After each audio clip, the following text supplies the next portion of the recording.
13.83 kellotti nyt Hassisen koneen ajan, eli paransi eilistä aikaa. 13.83.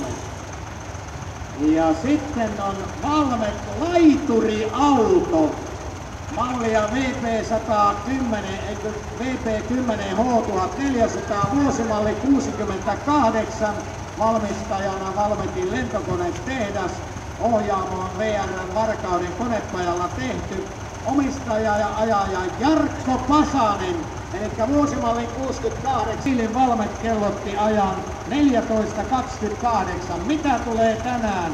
Siellä on VR-miehet pudonneet kyytistä ja kohta lähtee Valmetin laituriauto liikkeelle. Se lähtee ihan kohta. Ja noin lähtee ja otti sähäkän lähden. Otti sähäkän lähden. Ja sitten tulee Liimataisen Juhani kolmos Nuhuvillaan. On ihan ajan 13.79.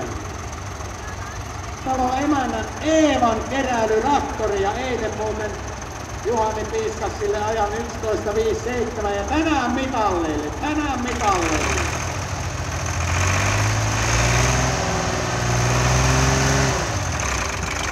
näin vikkelästi liikkuu Britannian koulu. Ja tulee sieltä, että sininen savu menee ja meinaa lippisti lentää päästä. 11.11.